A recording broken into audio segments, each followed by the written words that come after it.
approved, it's 2% this year and 2% next year. It's not the whole 1%. That's what he tells me.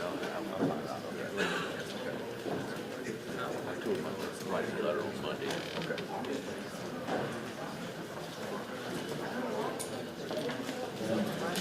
But 10% is better than 2.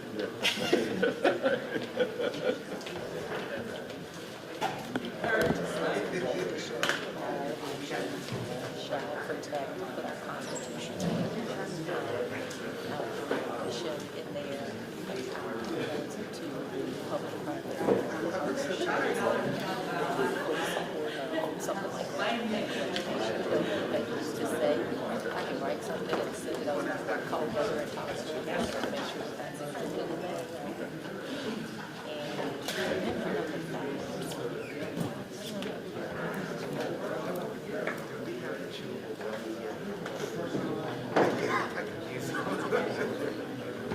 Kennedy, how did it work? Yeah, it works. Did you capitalize the LCT? Yeah. In lowercase letters? That are solely owned by Tate. I don't know if it's for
I move to bring us out of executive session. Without objection? Yes, we need a roll call vote for that? Yeah. Without objection, we are in regular session. The first thing I want to do is apologize for a little bit of an oversight because I failed to properly note that today Tom Galligan became the president of Louisiana State University as opposed to the interim president.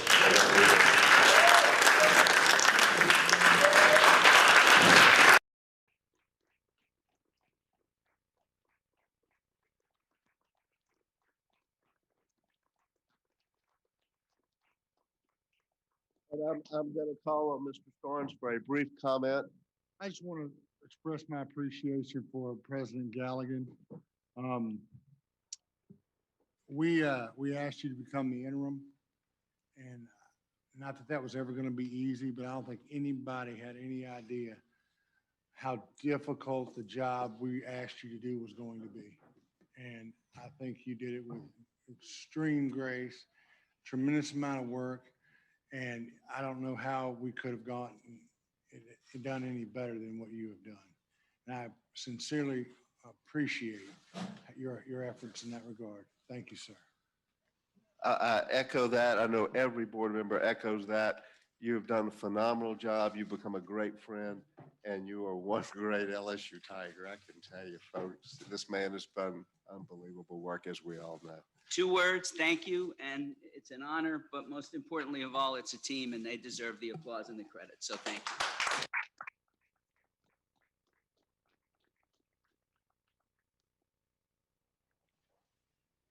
At this time, I will call on Mr. Temple, who has a motion.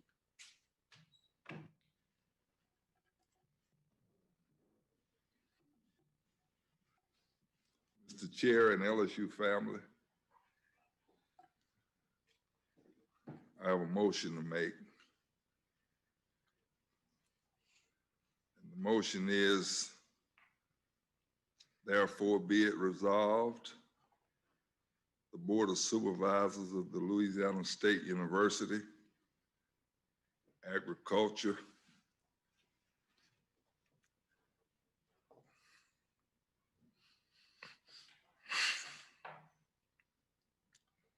and Mechanical College does hereby select Dr. Tate as the next LSU president. And be it further resolved, the chairman of the board is authorized to complete negotiation of the terms of the employment agreement, which shall be subject to ratification by this board. Thank you, Mr. Temple. Is there a second to this motion? And on behalf of all of the LSU students in the LSU system, I'd like to second that motion. Motion was made by Mr. Temple. It was seconded by Mr. Cox. Any discussion? Hearing none, I will call for a roll call vote. Ms. Griffith?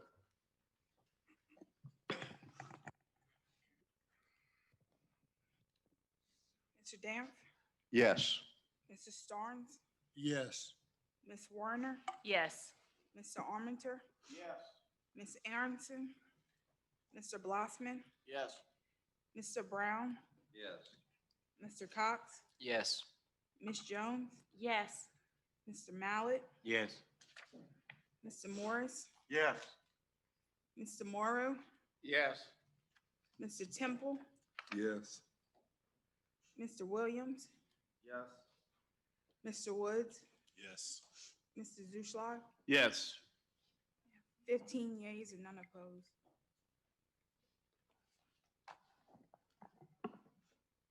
I'm pleased to announce that Dr. William Tate has been elected the next president of Louisiana State University.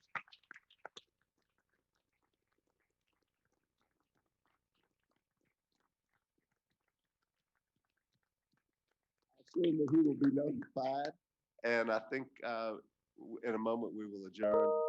But before we adjourn, I want to thank everybody. It has been a long, arduous process, particularly thankful to our search committee, as I've said on numerous occasions, Mr. Williams and his team, Dr. Gonzalez. Again, none of this works around this place without Tom Galligan, our president, and the history books will refer to him as President Tom Galligan. So at this time, we will entertain a motion to adjourn. It is made by Mr. Zuschlag. It's seconded by Mr. Morrow. Without objection, ladies and gentlemen, we are adjourned. There will be a press conference in the room next door. Thank you.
We need you.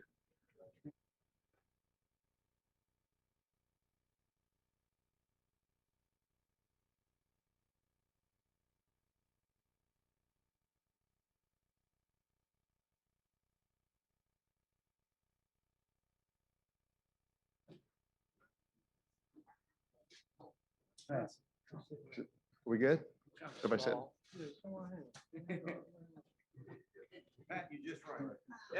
Good afternoon, everyone. My name is Robert Dampf. It's my great pleasure to serve as chairman of the LSU Board of Supervisors. I'm standing here with a great group of people that is our board, we have worked very, very hard for a very long time to select a great leader for LSU. There were many, many folks nominated for this position over many months. The list was narrowed on several occasions. It became finally narrowed to 3 folks who we heard from today. They were outstanding. Each one of those 3 individuals would be great leaders of any great university. I'm very proud of our search process that was led by Mr. Williams and Dr. Gonzalez. It was very transparent. It was a lot of hard work went into it. I'm very appreciative of the entire LSU community who nominated folks, participated in this process. Great number of volunteers. I think we had 18, 19 members of the search committee. I can't discuss presidency of LSU without saying how proud we are and fortunate to have had Tom Galligan for the last 18 months. And as you know, the interim tag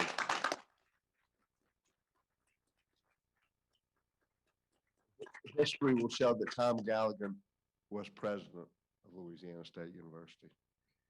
This is a very pivotal time in our university, from economic, environmental, social challenges, but we're doing great things at this place. We're doing great things. Our academic achievements, our enrollment, our diversity. I'm very proud of the things we've accomplished. We set about to find a great leader, and we found one. I met Bill Tate quite by accident 6 months ago at a dinner at the governor's mansion. And as my dear friends behind me know, I don't hear very well. And so Bill happened to be sitting, the only guy that was close enough that I could hear, which was a break for me and kind of a bad news for him. So I went in the back and I looked to see, who is this guy? What's his area? And his undergraduate degree was in economics, and I can't balance a checkbook, so I didn't think we were going to chat about that very much. And he had a master's degree in psychiatric epidemiology, and I didn't have a clue what that was. And he had a PhD in mathematics and education, education with the mathematics cognate. I think I said that right. I didn't know what a cognate was, but I knew I didn't have one. But we had a great time. And I told James Williams, this is the kind of guy we need at LSU. And here we are 7 months later. It's my very great privilege to introduce the next president of Louisiana State University, Dr. William Tate.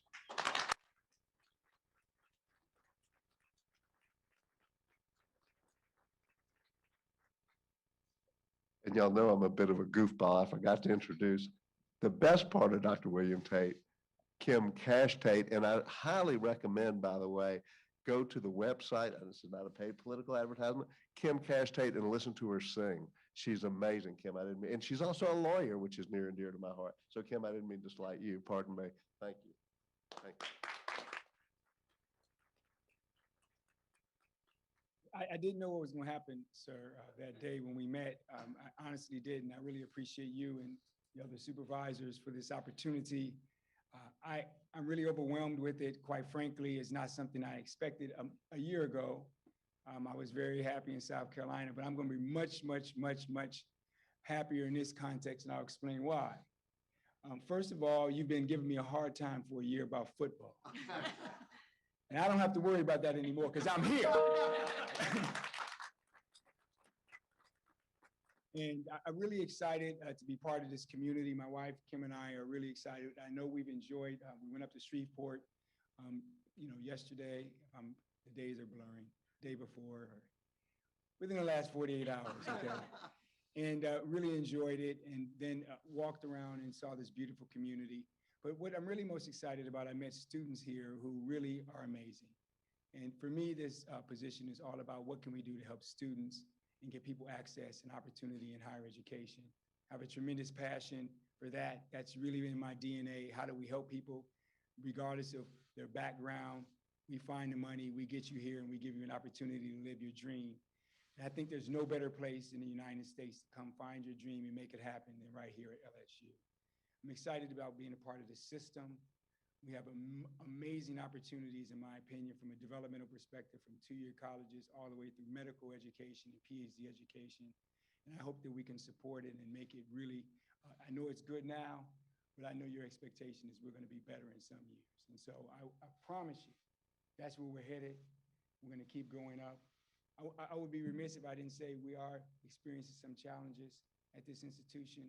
I am ready to work with each of you to make sure that those are dealt with directly and that students are taken care of and this community feels like a safe place where they can come, study, and be the best that they can be as part of the LSU community.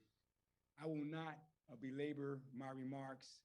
I tend to be short in what I say, but I just want you to know how grateful I am for the opportunity, and the effort that I'm going to give you is going to be like a true point guard. I'm not going to give up. If I can't make it happen, I'm going to pass it to the person who can make the shot. And if the person's on the floor who can't make the shot, I'm going to knock it down. Thank you. I appreciate you.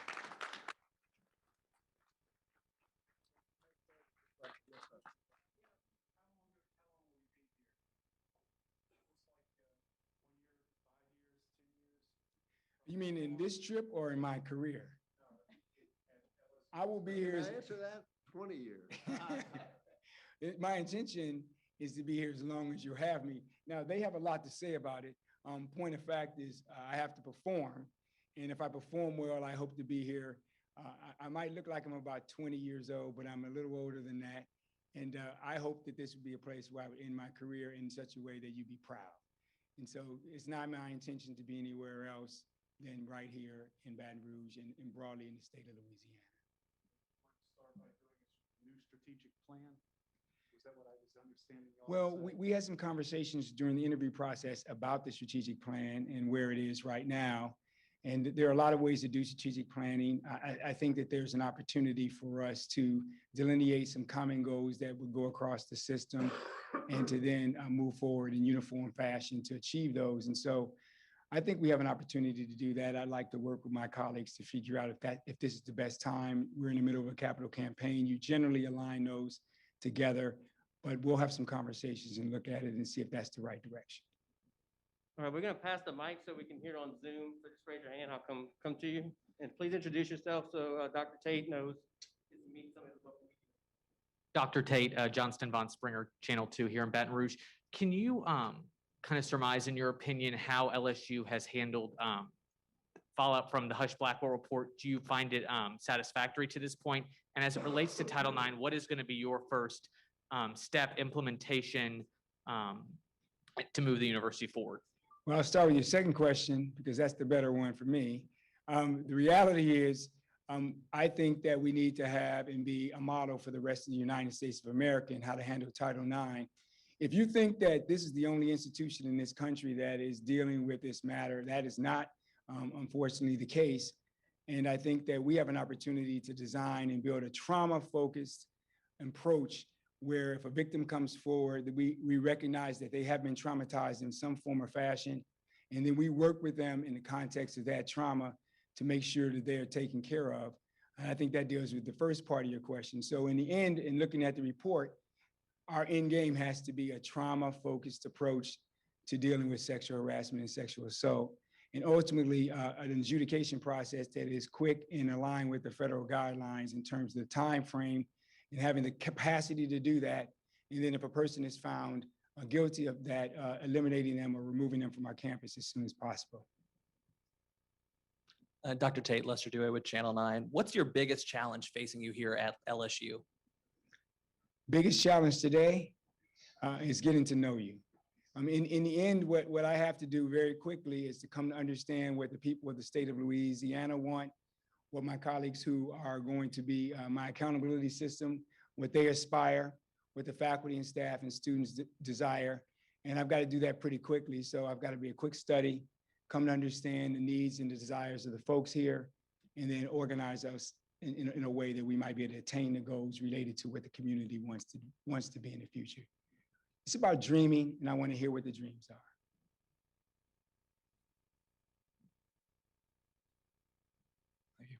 And President Tate, Brooks Camino from the Advocate here in town. You mentioned this meeting that you got to be here for the football game. It was part of your interview there. Could you tell us a little bit about that meeting, how you came to be here? And You mean the meeting I came to get my butt kicked by LSU? I'm a That's the meeting sports you're writer. I talking covered about? that game as Oh, well, okay. so I won't ask you about Yeah, that. though. so it wasn't part of the interview process. I literally was here as part of the team coming from the University of South Carolina. I was here with my president, who has been a great leader for me, Bob Caslin, and some other members of our leadership team. We were invited to go meet with the governor. They are both West Point graduates, and you know, many folks know who my president is there. He headed that organization. And we went over and just, you know, in the middle of COVID, sat in a tent and had a meal and talked a little trash about football. I came up on the short end of that one, and the rest is history. I did not communicate, in case folks are wondering, with these folks until the search process started, when I heard from a search firm, Parker, and said that I had been nominated for the position. That's how this works. And I thought, wow, I've been nominated for a really great job. And you've heard some of the remarks probably through the interview process, and the rest is how it unfolded. Hey, JC Canicosa, Louisiana Illuminator. So this school year started with LSU renaming one of their libraries from a old official who supported segregationist policies to this semester opening an African American Studies department. Where do you see LSU now in terms of its progress with racial justice, and where do you feel like it still has to go? Well, if I have discerned anything from the folks that I've been meeting with over the last couple of days, is that they're never satisfied with where we are, and they always want to get better. That's what draws me here as well. And so I would imagine all the progress that has been made on that front is viewed as the starting point for achieving what the community desires, and that is an inclusive environment where people feel wanted and respected and part of the community. Brooks Cabina again. I mean, again, you were mentioning a trauma-focused approach. Could you expand on what you mean by that, and what would be in place with that kind of approach instead? Well, you know, one of the challenges when we frame something in a legal way, like Title IX, which morphed out really the 14th Amendment, equal protection under the law. I'm gonna be careful because I'm standing here next to my wife, who's a lawyer, and she'll correct me. But when you start from a legal framework, generally speaking, when you go to court, you have to prove that you prove your point. You litigate it, if you will. And so the assumption is that, you know, nothing's happened, and or depending on the way it's set up, that you're innocent until proven guilty, that kind of environment. But here I come to you and I tell you I've been traumatized, and you put on top of me that legal framework where I have to prove it to you, as opposed to a public health approach where you might come in to me and tell me this has happened, and I believe you, and I take you in, and then I nurture you, and I help you, and I help guide you through a process that might ultimately lead to something dealing with litigious activity, if you will. But the initial beginning point is, I'm going to take care of you because you're part of my family. And if that doesn't happen on the front end, it's a complete fail. And so what I'm saying is that that's what we have to do, and that's the way we have to model our behavior. And I'm sure that any commission or group that gets together to think about this is going to start with that, because that's the best practice. We have one on this side, then we're gonna go to Channel 2, and then Mark Ballard at the African. Nick Fruin with Rebel on campus. So the committee moved to allow applications to be accepted past the original deadline on April 21st. And that's when yours was accepted the weekend after. Was there a reason that their application was late? Yeah, excuse me, I'll address that. Sure. James Williams, I chaired the search committee. there was no motion to extend the deadline. I think we made it clear both the day that we met, I think it was a Wednesday, the beginning of the process and thereafter, that because we posted the job and the way we posted it to the world was open until filled, we couldn't then, we felt, and this was best practices from the search firm, after the fact, then have a cutoff. We thought that a practical cutoff would be once we started interviews, because even though they're still open, once we interview candidates and those are over, there's no opportunity for anybody to get in and become vetted. So the Wednesday when I think the search committee met, we considered whatever applications were in at that point. But you may remember if you covered that meeting, we explicitly asked and said during that meeting that we would continue to receive applications up until the interview date. And so Dr. Tate's was one of those that we received after that Wednesday meeting. So, sorry.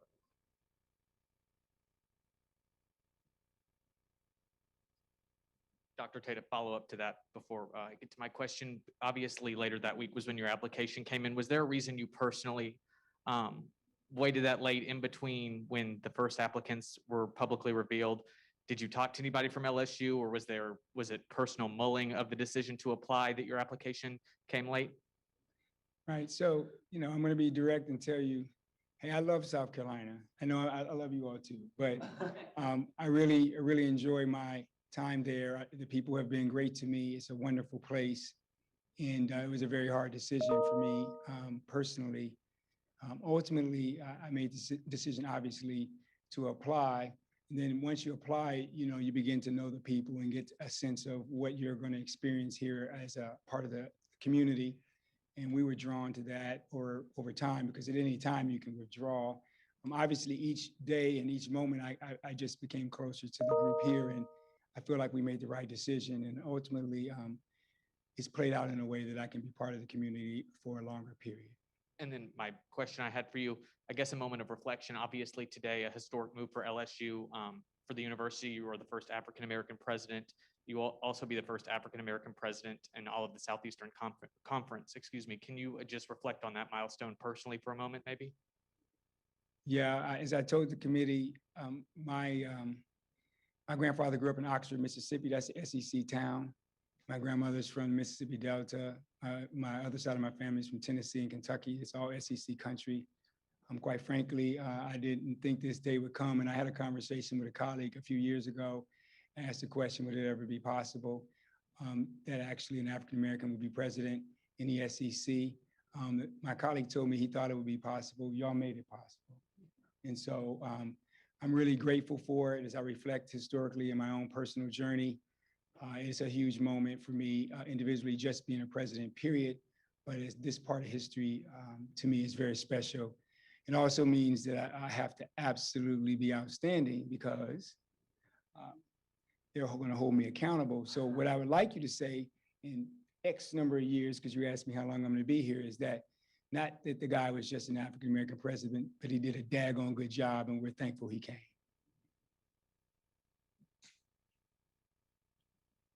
Actually, I had another question, but I want to follow up on that. There's a committee on campus that is going through the campus, trying to identify all the segregationist and Confederate names, and it will likely be a very controversial effort to remove those names from the campus. Is this something that's going to continue under your watch?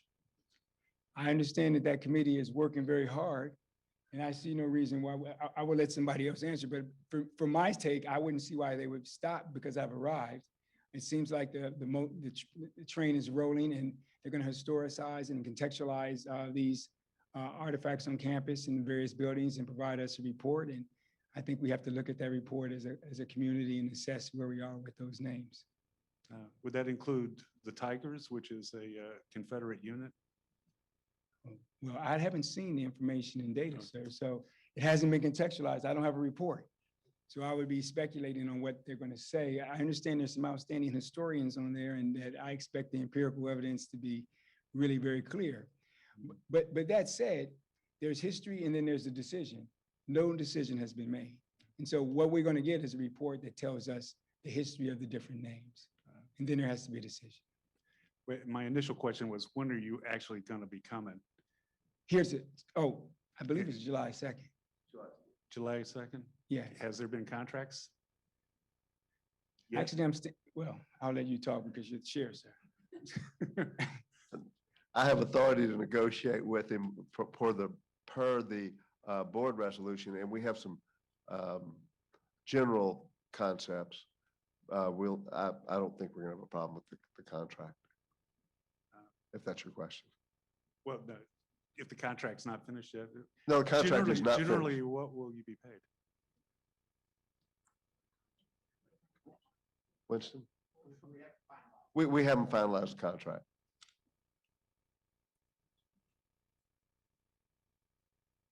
All right, one last question from Jason. Hey, have you been following anything going on with bills in the Louisiana legislature lately? And if so, are there any, and especially in regards to Title IX reporting, that you support or have any comment on?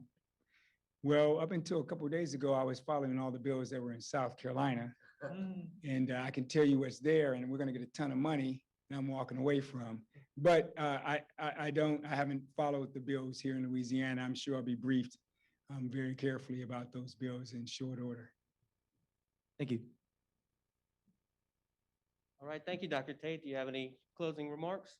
I look forward to working with you all. And for those of you in the press, the one thing you have to get used to, and I hope you appreciate, is I'm pretty direct and not politically correct.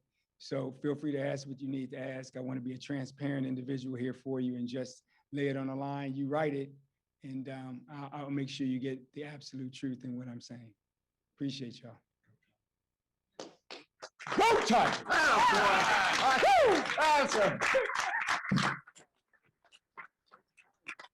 Thank you, ladies and gentlemen. Get his picture with Mike. Oh, yeah.